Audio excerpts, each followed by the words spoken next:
Iya. Otomatis kiker langsung. Selangganan ngerti. Enggak apa-apa sih.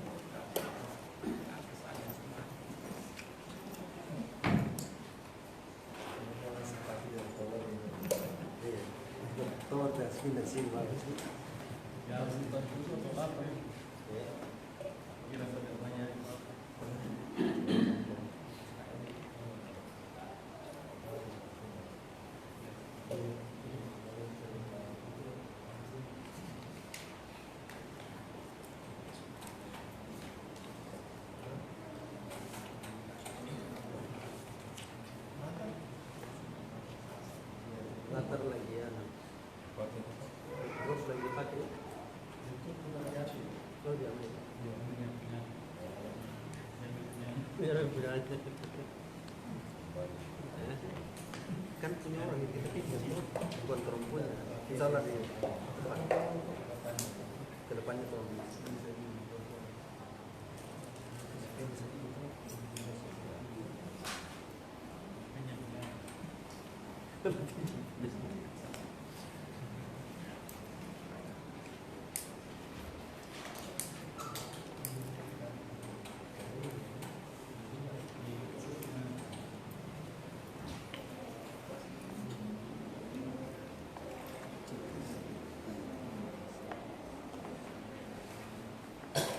Bisa tuh.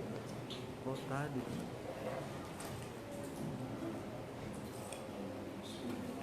Assalamualaikum warahmatullahi wabarakatuh. Innal hamdalillah nahmaduhu wa nasta'inuhu wa nastaghfiruh wa na'udzu billahi min shururi anfusina wa min sayyiati a'malina.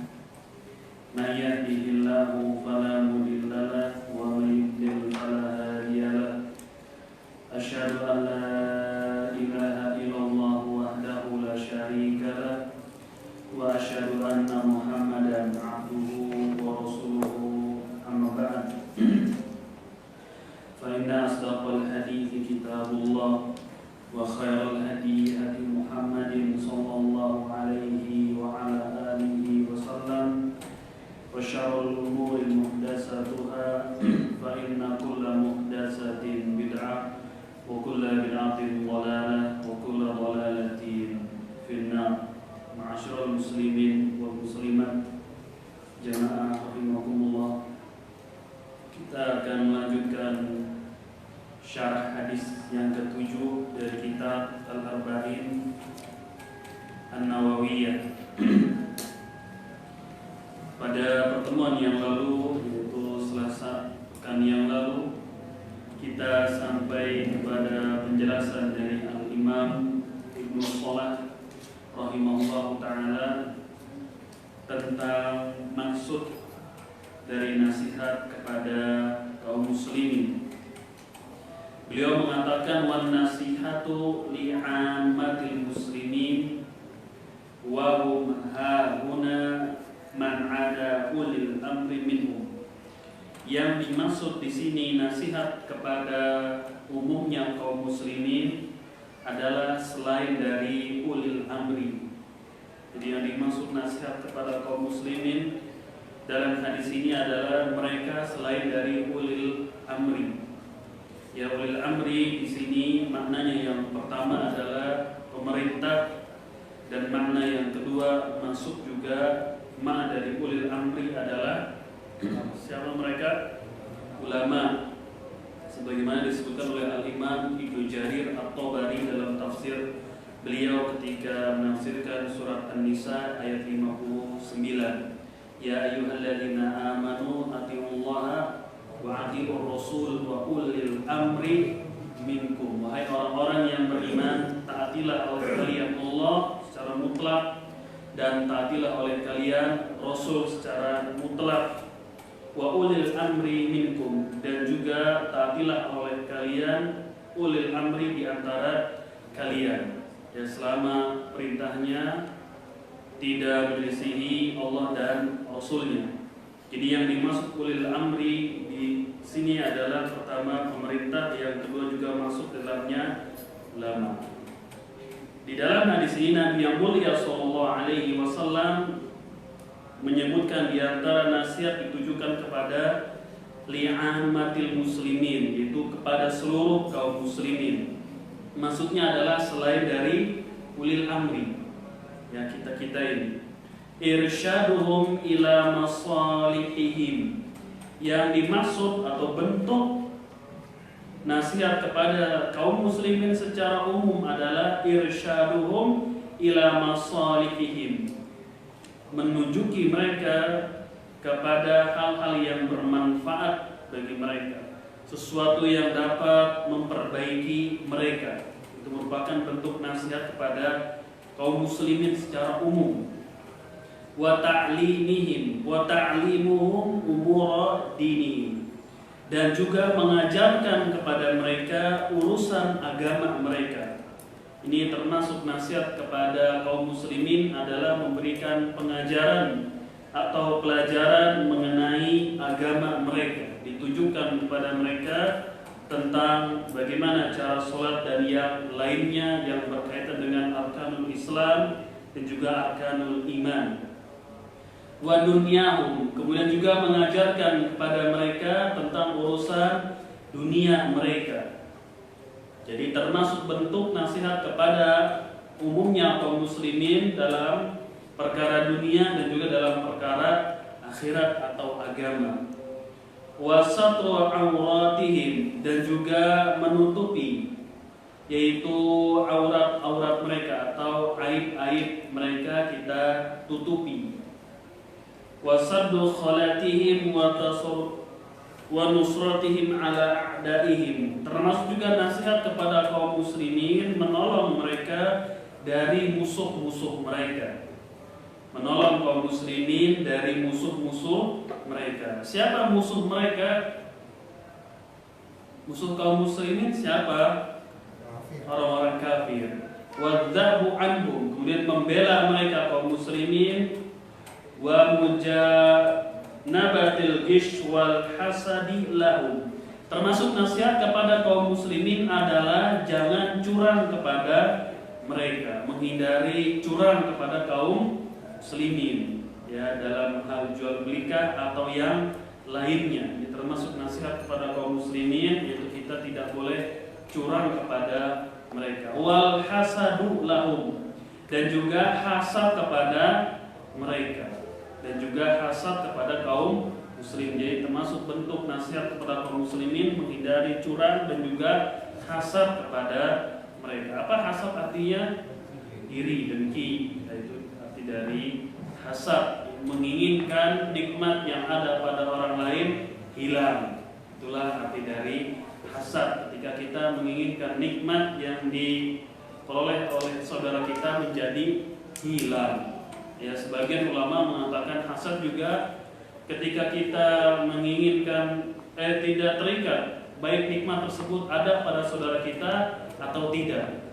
Ketika kita iri, itulah sudah dikatakan sebagai hasad, baik nikmat tersebut hilang pada saudara kita atau tidak. Ini maka dilarang dalam syariat kita hasad kepada sesama kaum muslimin, hasad kepada sesama kaum muslimin, karena hasad adalah sifat dari orang-orang.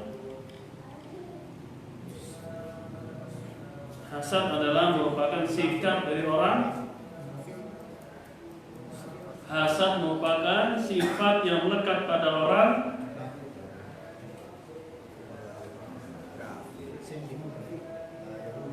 Yahudi. Hasadan min indi anfusihim, katakan hasadan min indi anfusihim, mereka itu hasad yang ada pada diri mereka. Yahudi tidak beriman. Salah satu faktornya kepada Rasulullah SAW adalah karena hasadan min indi anfusihim, karena hasad yang ada pada diri Yahudi. Hasad, mereka iri kepada Rasul SAW. Iri dalam hal apa kepada Nabi beliau, kepada Nabi yang beliau SAW? Bukan dari keturunan Bani Israel, yaitu Rasul yang mulia Sallallahu Alaihi Wasallam merupakan keturunannya dari jalur budak. Itu siapa? Istri Nabi Ibrahim kan ada dua. Pertamanya adalah Hajar. Jadi Yahudi ini diantara faktornya, diantara tidak beriman kepada Nabi SAW, karena Nabi yang mulia SAW adalah dari garis keturunan budak, yaitu dari Hajar, kemudian Ismail, terus itulah urutan Nabi yang mulia SAW. Sedangkan Yahudi ini adalah keturunannya dari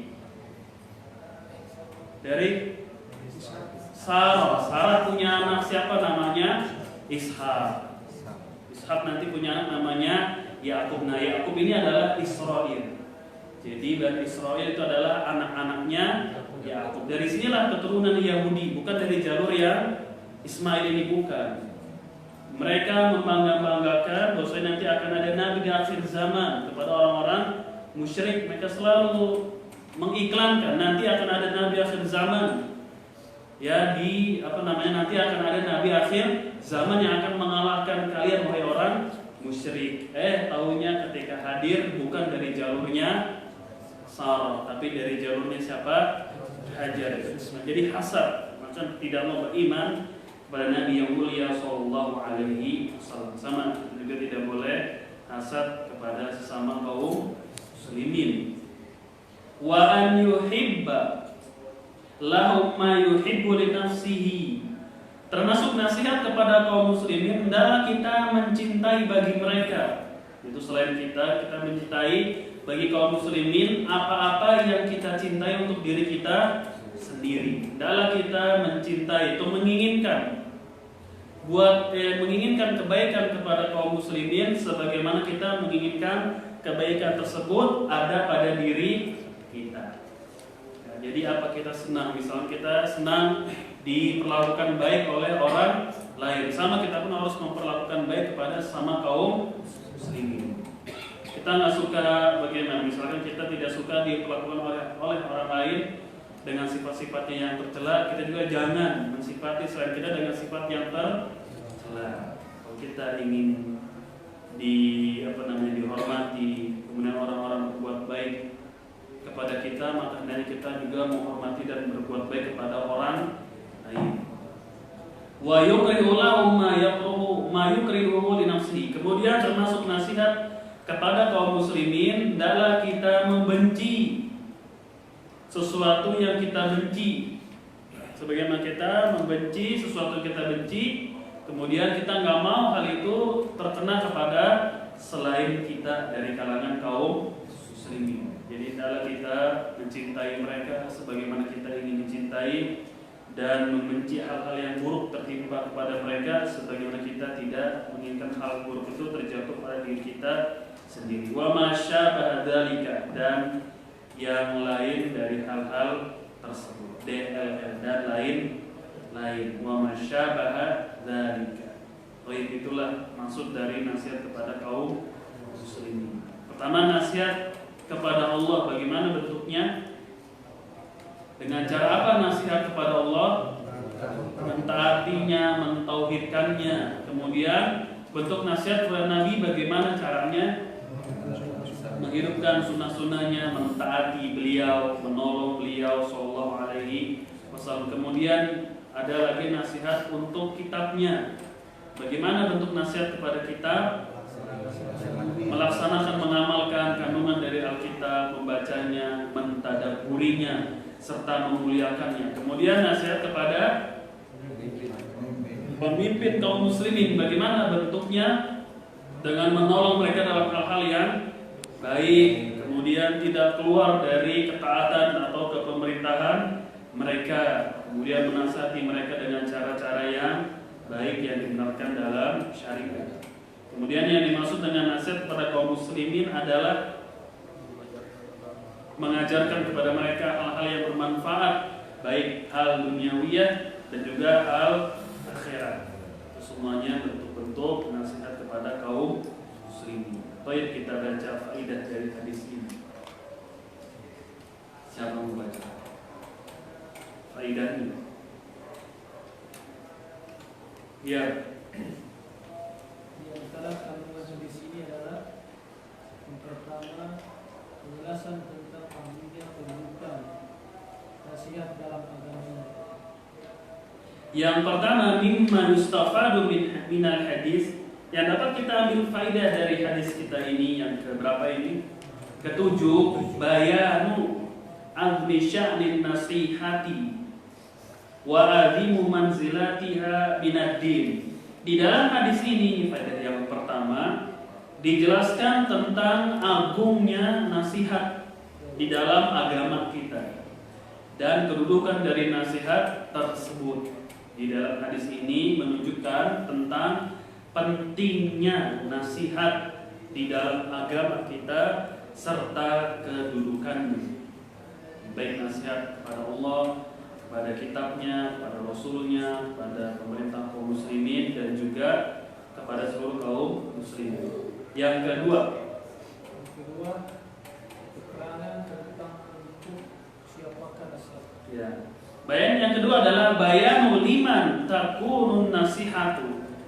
Faedah yang kedua di sini disebutkan oleh Syekh Abdul Muhsin Al-Abbad hafizahullah taala tentang nasihat itu ditujukan kepada siapanya. Jadi objek dari nasihat itu disebutkan dalam hadis ini. Siapa objeknya, kepada siapa aja? Objek dari nasihat ditujukan nasihat pertama kepada Allah, kemudian pada kitabnya, kemudian pada nabinya, kemudian ulil amri atau pemerintah kaum muslimin, ulamanya, kemudian yang kelima sama kaum muslimin. Itulah nasihat. Yang ketiga, anjuran untuk memberikan nasihat dalam kalimat perkara yang tersebut dalam hadis. ya, al-hathu, anjuran, dorongan, motivasi untuk memberikan nasihat ke 5 jenis tadi yang disebutkan di dalam hadis. Pertama kepada Allah dengan mentauhidkannya, kepada kitab, kepada Al-Quran adalah kita mengamalkan isi dan kandungannya. Kemudian kepada nabinya kita mentaati beliau sallallahu alaihi wasallam. Kemudian kepada pemerintah kaum muslimin kita menolong mereka dalam hal kebaikan, kemudian tidak keluar, tidak memberontak kepada mereka. Yang keempat, itu nasihat kepada seluruh kaum muslimin dengan cara membantu mereka, mengajarkan mereka hal-hal yang bermanfaat baik dunia dan juga akhirat. Yang keempat, semangat para sahabat untuk mengenal perkara-perkara agama, yaitu dengan bertanya untuk siapa nasihatnya. ya, di dalam hadis ini tergambar bagi kita bagaimana semangatnya para sahabat, hirsus sahabat. Tergambar dalam hadis ini adalah hirs, yaitu semangatnya para sahabat di dalam mengetahui urusan agama mereka. Ya, di sini terlihat tergambar bagi kita bagaimana semangatnya para sahabat dalam mempelajari atau keingintahuan mereka terhadap agama. Dari mana kita mengetahui semangat mereka dari hadis ini? Dengan pertanyaan. Bertanyanya para sahabat, qulna liman, wahai Rasulullah, untuk siapa nasihat itu? Ini adalah bentuk semangatnya para sahabat di dalam mempelajari atau keingintahuan mereka tentang agama. Itu mereka bertanya, ya, tentang hal-hal yang bermanfaat bagi mereka, baik yang cowoknya atau yang cewek dari kalangan para sahabat. Mereka sama-sama semangat di dalam untuk mempertanyakan masalah agamanya kepada Nabi yang mulia sallallahu alaihi wasallam. Wa dzalika bisu'alihim liman takunun nasiha. Contohnya di sini bentuk semangat mereka adalah pertanyaan tentang nasihat itu ditujukan kepada siapa. Kan mereka bertanya di sini ketika Nabi mengatakan ad-dinun nasiha, agama adalah nasihat. Kemudian lalu para sahabat bertanya, qulna ya Rasulullah lima. Qulna lima. Wahai Rasulullah, untuk siapa nasihat itu? Ini adalah bentuk semangat para sahabat di dalam mengetahui hal-hal yang berkaitan dengan agama. Lalu dijawab lima. Allah, ada kitabnya, usulnya, pemerintah kaum muslimin dan umumnya kaum muslimin. Yang kelima, ya, dilupakan atas amal. Sebab dalam hadis ini nasihat disebut sebagai agama. Iya. Di sini disebutkan anna dina yutlaq al amal, bahwasanya agama adalah secara mutlak pengamalan. Likauni sahman nasihat dinan, karena dalam hadis ini Nabi yang mulia sallallahu alaihi wasallam menamakan nasihat sebagai agama. Ya, sebagai agama. Ini hadis yang ke-7 selesai. Ada pertanyaan sebelum kita lanjut hadis yang baru?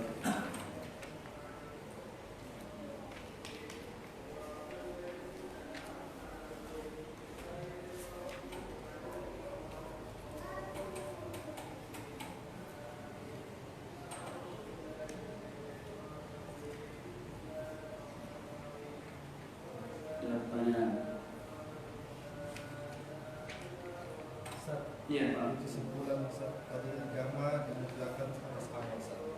Bagaimana juga dari ilmu, apakah dimutlakkan atas amal? Setelah diamalkan, bagaimana apakah dia ilmu dengan? Iya, ilmu juga dia sebagai sarana kita untuk mengamalkan dari isi syariat ini. Misalnya menuntut ilmu kita hari-hari, waktu demi waktu merupakan sarana kita untuk mengamalkan dari kandungan ilmu tersebut. Jadi ilmu ini bukan sebagai perbendaharaan yang tidak membuahkan amalan. Makanya Abdullah bin Mas'ud pernah mengatakan aslul ilmi khasyatullah. Kata Abdullah bin Mas'ud, aslul ilmi khasyatullah. Pokok dari ilmu adalah rasa takut kepada Allah. Pokok dari ilmu adalah rasa takut kepada Allah. Yaitu ilmu itu bukan banyaknya yang kita hafal atau banyaknya yang kita pelajari, tapi merupakan tujuan dari ilmu ini adalah untuk diamalkan. Makanya Abdullah bin Mas'ud pernah mengatakan ta'allamu fa idza 'alimtum fa'malu. Kata Abdullah bin Mas'ud, untuk catat ini, itu diriwayatkan oleh Al-Imam Ibnu Abil Bar dalam kitab beliau Fadlul Ilmi. Kata Abdullah bin Mas'ud, beliau mengatakan diriwayatkan oleh Al-Imam Ibnu Abil Bar dalam kitab beliau Al-Jami' Bayanil Ilmi wa Fadlihi. Abdullah bin Mas'ud beliau mengatakan ta'allamu, pelajarilah oleh kalian ilmu, pelajarilah oleh kalian ilmu. Fa idza 'alimtum fa'malu, apabila kalian telah berilmu maka amalkanlah. Ya, kata Abdullah bin Mas'ud beliau mengatakan ta'allamu, pelajarilah oleh kalian ilmu. Pelajarilah oleh kalian ilmu, dua kali beliau sebutkan. Fa idza 'alimtum, apabila kalian telah berilmu, sudah tahu, fa'malu, maka amalkanlah. Menuntut ilmu itu adalah sebagai sarana untuk mengamalkan, bukan yakni pokok tujuan mutlak adalah kita menuntut ilmunya, bukan, tapi ada tujuan yang merupakan puncaknya, yaitu untuk diamalkan. Dan juga Abu Darda beliau pernah mengatakan, ini juga diriwayatkan oleh Al-Imam Ibnu Abil Bar dalam kitab yang sama, yaitu dengan judul Al-Jami' Bayanil Ilmi wa Fadli. Abu Darda pernah mengatakan, untuk tulis, lumayan, gratis. Gak usah buka-buka. Sesungguhnya, kata beliau, ma'akhafu alayya, sesungguhnya yang paling aku khawatirkan terhadap diriku, idza uqiftu fil hisab, apabila aku nanti berdiri untuk dihisab. Kata Abu Darda radhiyallahu ta'ala anhu, beliau seorang sahabat. Beliau mengatakan, sesungguhnya yang paling aku takutkan, yang paling aku khawatirkan kepada diriku apabila aku nanti berdiri untuk dihisab. Kapan ini terjadi? Di hari kiamat. Qila, lalu dikatakan kepadaku, ya Abu Darda, qad alimta, famadza 'amilta fima 'alimta. Yang paling aku khawatirkan terhadap diriku apabila aku nanti berdiri untuk dihisab, lalu dikatakan kepadaku, ini Allah bertanya kepada aku, wahai Abu Darda, qad 'alimta, engkau telah berilmu. Famadza 'amilta fima 'alimta, engkau telah berilmu, lalu apa yang engkau amalkan dari yang telah engkau ketahui? Lihat perkataan salaf besar, azim, ringkas namun jelek dalam. Kata Abu Darda, yang paling aku khawatirkan atas diriku apabila nanti aku berdiri untuk dihisab, lalu dikatakan kepadaku, wahai Abu Darda, engkau telah berilmu, lalu apa yang engkau amalkan dari yang engkau telah ketahui?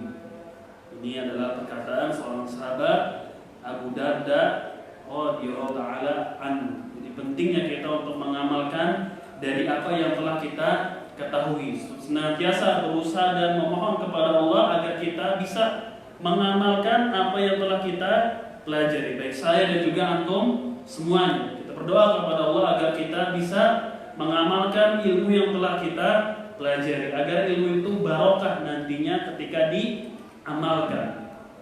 Ya, tidak hanya sebatas yang menghadiri majelis ilmu, ini merupakan kewajiban kita untuk menuntut ilmu syar'i Nabi, tapi nanti ada yaitu tujuan dari menuntut ilmu adalah untuk diamalkan.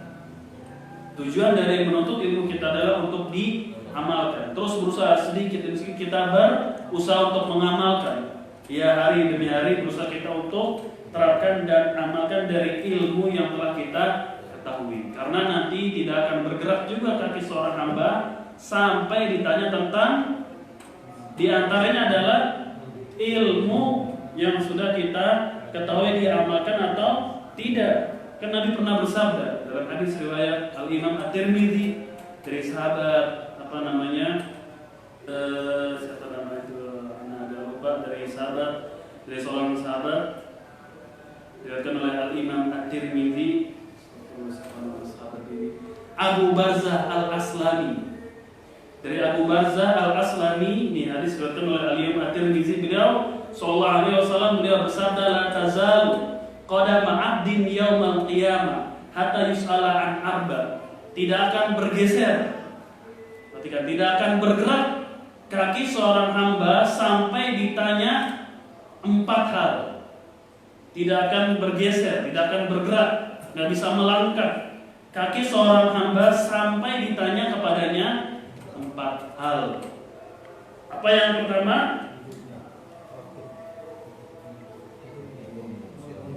Wa'an umrihi fima afna. Yang pertama adalah tentang umurnya, dipakai untuk apa? Dihabiskan untuk apa umur yang Allah berikan kepada kita ini akan ditanya, bukan main-main ini. Hari demi hari, waktu demi waktu, itu umur yang Allah berikan kepada kita ada pertanggung jawabannya. Makanya manfaatkan waktu dengan sebaik-baiknya. Kapan kita beribadah, kapan kita main dengan keluarga, kapan kita mencari uang dan yang lainnya, diatur umur ini. Jangan sembarangan dihabiskan. Kapan kita waktunya beribadah? Kita ini butuh beribadah. Seorang diri kita butuh beribadah.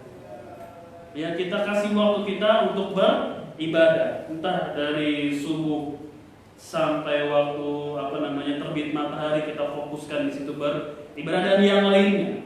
Belum lagi kita untuk membaca Al-Qur'an. Ini nasihat untuk kita semuanya, membaca Al-Qur'an, terus berzikir pagi dan sore, petang. Itu adalah diantara cara kita untuk menghabiskan waktu dengan hal-hal yang ditanya nih, wa'an umrihi fima afna. Pertanyaan yang pertama adalah tentang umurnya dihabiskan untuk apa? Bertanya kita nih, sudah umur berapa? 30 misalnya. 30 tahun ini sudah apa saja yang kita habiskan? Apa yang kita gunakan dalam umur kita yang sudah misalkan 30 tahun? Ini umur pribadi. Lihat antum sudah umur berapa, lihat umurnya ini dihabiskan untuk apa? Wa an syababihi fi ma ablah. Kemudian tentang masa mudanya dihabiskan untuk apa? Masa muda kita itu akan ditanya, dihabiskan untuk hal yang manfaat atau tidak bermanfaat. Kenapa kata ulama masa muda dipertanyakan, bukan masa tua? Kenapa masa muda yang dipertanyakan oleh Allah di sini? Masa muda adalah masa-masa yang sangat penuh dengan gairah, semangat, kekuatan ada di masa muda. Maka akan Allah tanya masa muda itu dihabiskan untuk apa? Anak muda itu ditaruh di mana aja pantas. Betul, anak muda itu ditaruh di mana aja pantas. Profesi apapun yang dilakukan pantas anak muda itu. Ditaruh di atas panggung main gitar pantas, gagah. Ditaruh di mana lagi? Jadi apa? Pantas anak muda itu. Di dalam majelis ilmu anak muda bagaimana? Gagah pantas. Makanya akan ditanya masa muda ini. Makanya merupakan nikmat Allah kepada anak muda, kata ulama kita, ketika dia duduk di dalam majelis Ahlus Sunnah. Dia duduk menuntut ilmu di majelis Ahlus Sunnah yang lurus akidahnya, yang lurus manhajnya, itu adalah nikmat besar bagi para pemuda. Lihat Ibnu Qayyim ketika beliau belajar dengan siapa? Syekhul Islam Ibnu Taimiyah selama 16 tahun. Beliau belajar dari tahun 712 Hijriah sampai dengan 728 Hijriah. Masih muda ketika itu. Jadi beliau duduk berapa tahun tadi? 16 tahun. Ketika masih muda, tidak pernah berpisah dengan Syekhul Islam kecuali ketika di penjara, selnya berbeda. Kan kita ini berapa kali di penjara karena rajin membantah siapa? Ahlul bid'ah di zamannya ketika itu. Apalagi ketika beliau hidup di mana? Di Mesir selama 7 tahun. Kan Ibnu Taimiyah pernah hijrah kemana? Ke Mesir selama 7 tahun. Dari tahun yakni 712 dikurangi 7 berapa? 705. Dari tahun 705 sampai tahun 712, 7 tahun beliau di Mesir. Nah, Ibnu Qayyim itu masih anak-anak ketika Ibnu Taimiyah berangkat kemana? Ke Mesir, masih mungkin 8 atau 7 tahun. Tapi di negeri itu ketika itu di Baghdad sudah terdengar nama siapa? Ibnu Taimiyah. Lalu Ibnu Taimiyah dihijrah ke Mesir selama 7 tahun. 7 tahun Ibnu Qayyim menanti. Di tahun 712 kembalilah Ibnu Taimiyah kemana? Ke Baghdad ketika itu. Barulah Ibnu Qayyim menuntut ilmu. Jadilah dia pemuda yang alim, zahid, abid. Tahu alim? Berilmu, zahid yang zuhud, dan abid. Dia rajin beribadah. Anak muda. Lihat karya Ibnu Qayyim banyak. Ketika beliau masih muda menuntut ilmu di mana majelisnya Syekhul Islam Ibnu Taimiyah. Selama 16 tahun nggak pernah berpisah kecuali 1 kali, ya 2 kali lah. Yang kedua ketika Syekhul Islam meninggal di tahun 728 Hijriah. Dia pernah satu sel, cuman ya satu penjara, tapi berbeda sel. Dia berpisah Ibnu Qayyim. Tadinya tuh selalu mengiringi beliau terus, selalu menyertai beliau. Sebagaimana Abu Bakar dengan Umar yang senantiasa mendampingi Rasul Shallallahu Alaihi Wasallam, terus nggak pernah berpisah. Sama juga Ibnu Qayyim di sini, dia nggak pernah berpisah kecuali 2 kali. Pertama di sebuah penjara, tapi beda selnya. Ibnu Taimiyah itu berkali-kali di penjara. Kalau di penjara, dibikin madrasah. Apa itu madrasah? Majelis bersama para nabi-nabi yang ada di mana? Di dalam sel tersebut. Ajibnya luar biasa, nabi-nabinya sudah selesai masa hukumannya, nggak mau keluar, tetap menuntut ilmu di mana? Di majelis. Itu ajib luar biasa beliau dalam. Jadi ulama Ahlus Sunnah ketika masuk penjara, ya sudah, sel itu menjadi madrasah, menjadi majelis ilmu. Pernah kan beliau di penjara di sebuah tempat yang sangat gelap sekali. yang kalau orang masuk penjara itu pasti mati. Gelap, bau bau bangkai, pasti mati orang situ. Syekhul Islam dimasukin ke penjara di situ, masukin. Akhirnya bukannya mati, malah menelurkan karya-karya yang sangat banyak di penjara. Luar biasa. Dia masih muda, Ibnu Qayyim. Dia selama 16 tahun, masa muda, pantas nuntut ilmu. Betul-betul. Ketika ada di pinggir jalan, anak muda pantas nggak? Pantas. Ada di mana aja sudah keren. Pakai baju sobek-sobek juga sudah terlihat keren. Itu anak muda. Makanya Allah tanya wa an syababihi fima abla, tentang masa muda ini dihabiskan untuk apa? Masa muda kita ini kan berselisih para ulama, kapan masa muda itu berakhir? Kapan selesai? Ketika di usia 40 tahun. Selesailah masa muda ketika seseorang sampai umurnya 40. Nah, masa muda ini ditanya. Bukan masa tua. Kalau masa tua, orang rajin ke masjid wajar. Sudah mulai stroke ringan, daftar haji itu wajar. Tapi kalau masih muda, sedang kaya-kayanya, sedang sehat-sehatnya, tegas, sedang mapan-mapannya, daftar haji, ini baru wajib. Membangun masjid ketika masih muda ini yang langka. Kalau orang tua bolak-balik masjid, bolak-balik apa dia sedekah dan yang lain itu wajar. Ya wajar nggak?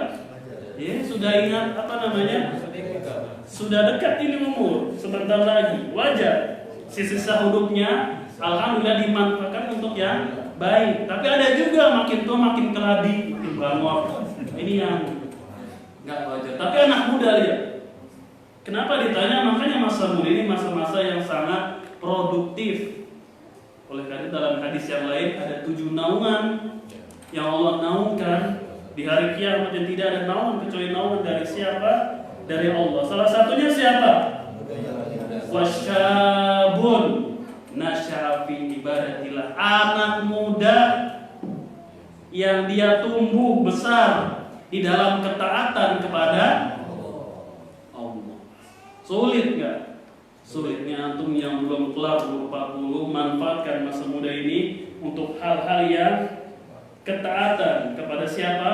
Allah Subhanahu wa ta'ala sebelum tua. Kalau sudah tua juga dimanfaatkan dalam hal-hal yang baik. Jangan putus asa. Baik yang muda atau yang ketiga, wa an malihi min aina tasabahu wa fima anfaqahu. Pertanyaan yang ketiga akan ditanya di hari kiamat adalah tentang harta. Ini 2 pertanyaannya. Dari mana ia dapatkan dan kemana dikeluarkan. Ini 2 harta itu. Tidak akan bergerak kaki seorang hamba sampai juga nanti hartanya ditanya. Dari mana kita mendapatkan harta? Sumber harta kita itu dari yang halal atau dari yang haram? Tanya dari yang syubhatkah atau dari yang halal. Kemudian dibelanjakannya juga akan ditanya. Jadi bukan saja sumbernya halal, tapi juga membelanjakan ini juga akan dipertanyakan oleh Allah semuanya harta. Ya, cari dari yang halal dan pergunakanlah untuk yang halal. Menafkahi anak dan istri, kemudian menolong para fakir miskin dan yang lainnya, membantu tentang Islam itulah cara mengeluarkan harta dengan yang baik. Jangan mubazir, jangan berlebihan. Kemudian yang keempat, ini dia baru wa an ilmihi madza amila fihi. Kemudian yang keempat, kita kembali ya tentang tadi perkataan siapa? Abu Darda radhiyallahu anhu. Di sini Nabi Muhammad SAW bersabda dalam hadis riwayat Al-Imam At-Tirmidzi dari sahabat Abu Barzah Al-Aslami, yang keempat, tidak akan bergeser kaki seorang hamba sampai ditanya tentang ilmunya. Tentang ilmunya, apakah sudah diamalkan? Hanya ini ilmunya kita pelajari. Hanya hari demi hari kita semua berusaha untuk mengamalkan dari apa-apa yang telah kita ketahui sekuat tenaga kita.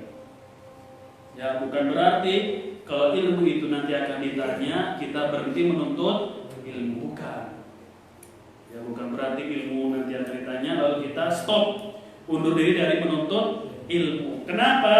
Karena alasannya kata syaitan, kalau kita banyak menuntut ilmu, banyak tahunya, akhirnya nanti kita nggak bisa mengamalkan, akhirnya kita nanti diminta tanggung jawab. Itu murni wahyu dari iblis, yaitu menjauhkan manusia dari menuntut ilmu. Tonton lihat, baca di Talbis Iblis. Itu tipu daya iblis kepada manusia nomor 1. Merupakan tipu daya iblis kepada manusia, menjauhkan manusia dari majelis ilmu, dari menuntut ilmu. Iya enggak? Yang sudah baca Talbis Iblis karangan Al-Imam Ibnul Jauzi. Bukan Ibnu Qayyim Al-Jauziyah, beda. Orang salah paham. Ada namanya Ibnul Jauzi, ada Ibnul Qayyim Al-Jauziyah, beda. Antara Ibnul Jauzi dengan Ibnul Qayyim Al-Jauziyah. Dalam kitab Talbis Iblis itu diterangkan bahwasanya cara iblis menipu manusia adalah dengan cara menjauhkan mereka dari majelis ilmu. Kenapa? Kalau sudah jauh dari majelis ilmu, maka akan banyak kerusakan yang terjadi tengah-tengah manusia. Banyak kerusakan karena minimnya atau tidak mempelajari ilmu. Makanya Al-Imam Ibnu Qayyim dalam kitab beliau Al-Fawaid mengatakan aslu kulli syarrin al-jahlu, aslu kulli syarrin wa dhalalatin al-jahlu. Kata Ibnu Qayyim. Ini nukilan-nukilan para ulama yang hendaknya akrab, dan kalau bisa dan harus dicatat, itu kan faidah.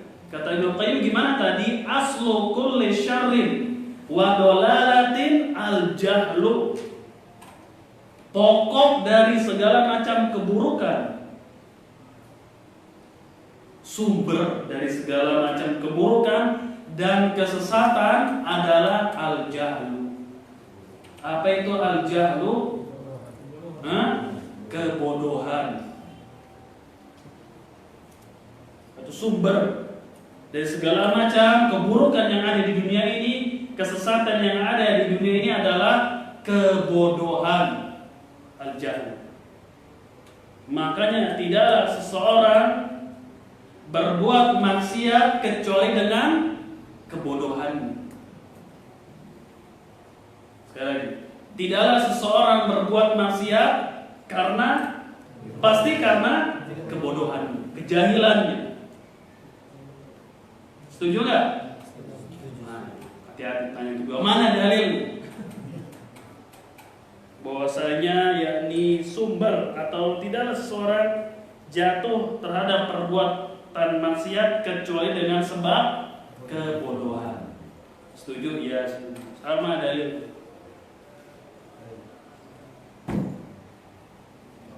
Dari mana antum tahu tidaklah terjadi maksiat kecuali karena kebodohan? Atau mau ganti jawaban nggak setuju? Boleh. Dan kalau dibohongin Ustaz nggak tahu kan antum? Ya nggak tahu. Harus teliti belajar.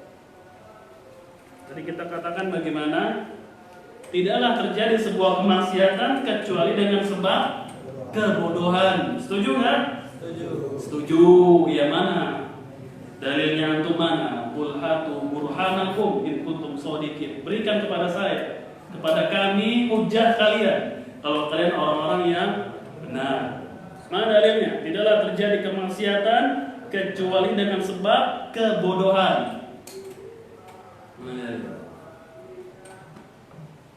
Kan pada hafal Al-Quran semua kan? 30 juz. Kan dari itu kalau nggak dari Al-Quran ya dari As-Sunnah atau dari ijma, kesepakatannya siapa? Para sahabat.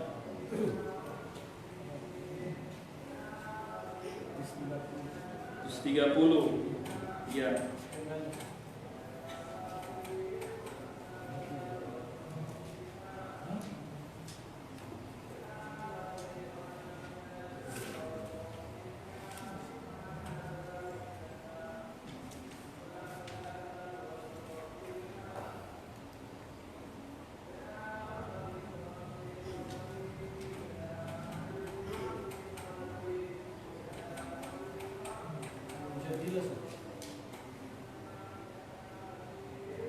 atau An-Nisa.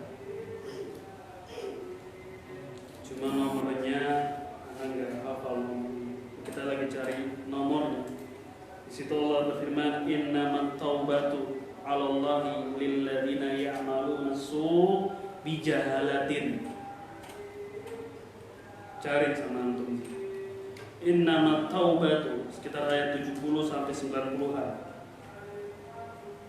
Innamat taubatu awal 'alallahi lilladzina ya'maluna su' bijahalatin. Sesungguhnya taubat bagi Allah adalah, yaitu bagi orang-orang yang mengamalkan keburukan, maksiat bijahalatin, karena bodohan. Ayat berapa? Kita mau tak ayatnya? Nomornya saya nggak tahu, tapi ada di surat An-Nisa.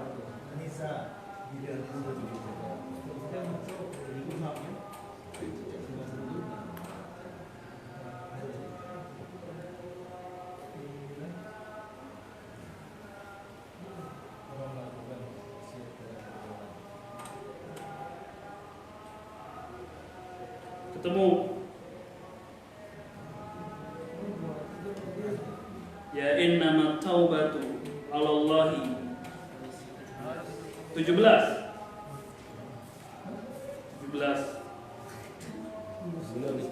Betul 17 Pak Pino.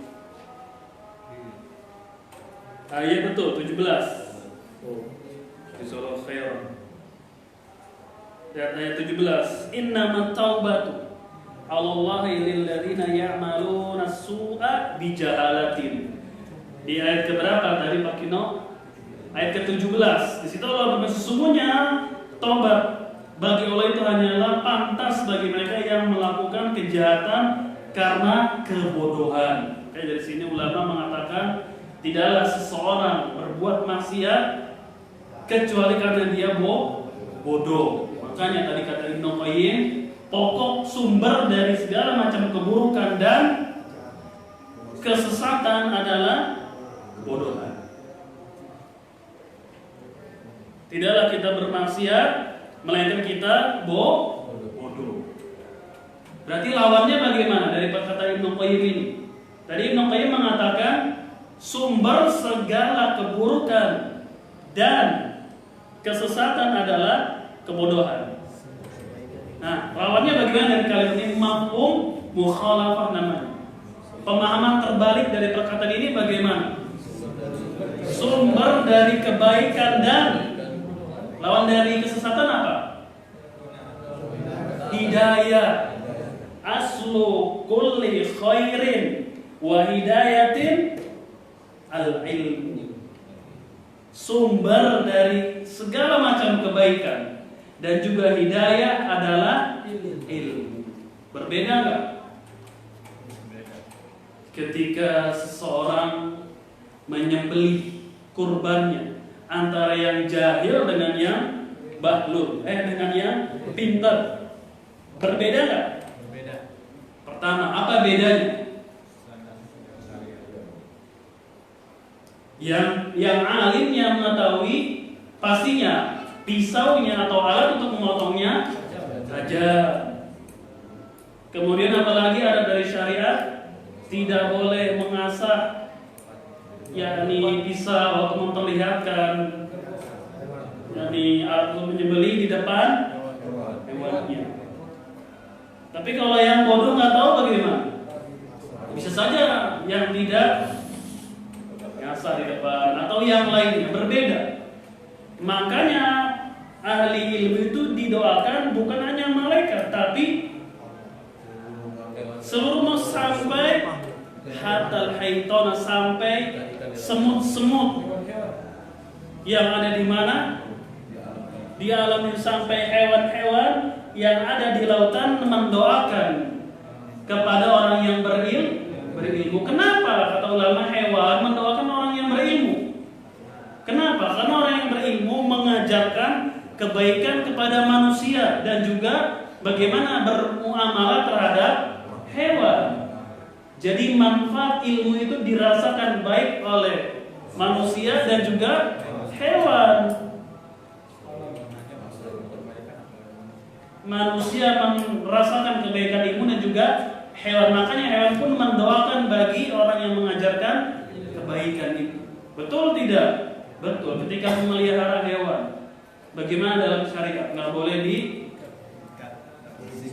tidak boleh dizolimi, tidak boleh tidak diberi makan, sampai kebaikannya dirasakan oleh hewan. Ketika berburu di lautan, tidak boleh kita bagaimana?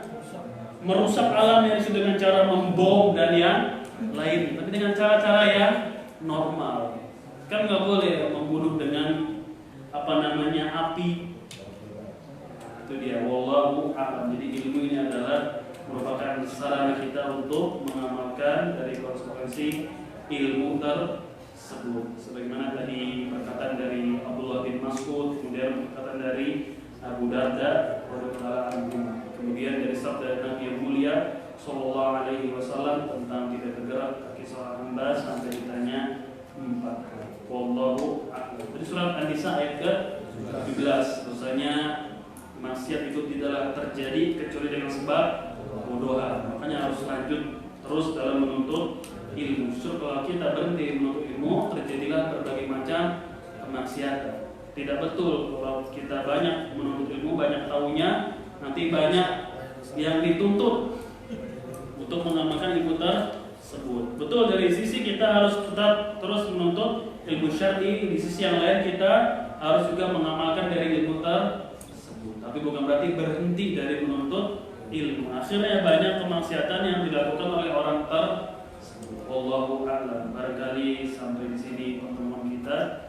Kita lanjut lagi nanti di hadis yang ke-8 dari Abdullah bin Umar radhiyallahu anhuma, bahwasanya Rasulullah sallallahu alaihi wasallam beliau bersabda, "Umirtu, aku diperintahkan untuk memerangi manusia sampai mereka bersyahadat bahwasanya tiada ilah yang berhak disembah dengan benar kecuali Allah, kemudian Muhammad adalah Rasulnya, kemudian mendirikan sholat, membayar zakat. Apabila mereka melakukan hal itu semuanya, maka terjagalah dariku, yakni dima'ahum, darah mereka, wa amwalahum, kemudian harta mereka, kecuali dengan hak-hak Islam, dengan hak yang dibenarkan, wa hisabuhum, dan hisab mereka dikembalikan kepada Allah Subhanahu wa ta'ala. Rawahu Bukhari wa Muslim. Kalau yang punya syarah dari Syekh Ibnu Utsaimin baca dulu sebelum dilanjut hadis yang ke-8. Kalau yang punya syarah Arba'in An-Nawawiyah